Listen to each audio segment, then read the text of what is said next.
भाई साहब, विरार का बहुचर्चित नारंगी फ्लाईओवर आखिरकार वाहनों के लिए खोल दिया गया है, जिससे ट्रैफिक जाम से राहत मिली है। लेकिन पुल का काम अधूरा होने और रेलवे फाटक बंद होने से स्थानीय नागरिकों की आवाजाही मुश्किल हो गई है। लोगों ने यहां जल्द से जल्द फुटओवर ब्रिज या सबवे बनाने की मांग की है। वहीं विपक्ष और नागरिकों ने सवाल उठाए हैं कि अधूरे काम का उद्घाटन इतनी जल्दबाजी में क्यों किया गया। राहत तो मिला है थोड़ा, मतलब जितना टाइम पीरियड जितना लंबा होता था, ये ब्रिज बनने से थोड़ा मेरा टाइम बच जाता है। लेकिन ये बस खाली कुछ इशू भी है इसमें। आपको जैसे एक डिवाइडर हो गया, अगर कंप्लीट डिवाइडर कर दिए होते तो कैसा एक्सीडेंट का चांसेस थोड़ा कम हो जाता। फिलहाल में तो इनकेस होना नहीं चाहिए, एक्सीडेंट हुआ भी नहीं अभी फिलहाल।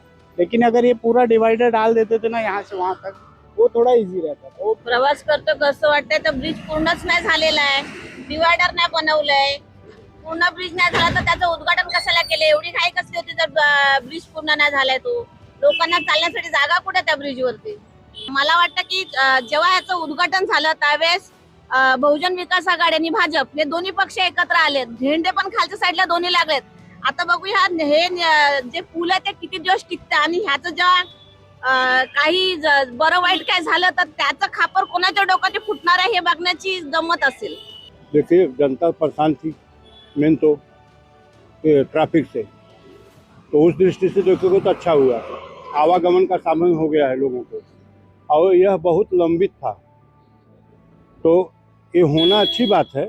लेकिन जो काम नहीं हुआ है वो अभी जल्द से जल्द हमारी महानगर पालिका या जो भी ब्रिज के काम करने वाले हैं वह जल्दी से जल्दी पूरा किया जाए।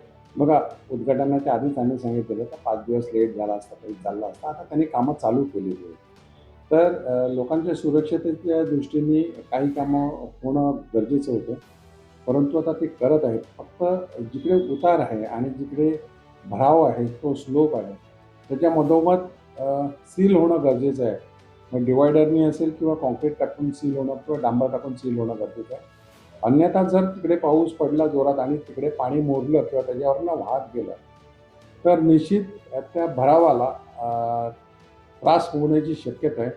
म्हणजेच ब्रिजचा जो स्लोप आहे त्याला कुठेतरी पाणी मुरल्यानंतर जो त्रास होऊ शकतो तो होऊ शकतो.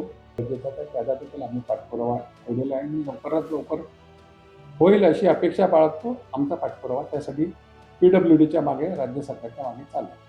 अपनी राय हमें कमेंट में जरूर बताइए और हर लेटेस्ट खबर के लिए बने रहें द जर्नलिस्ट.in के साथ।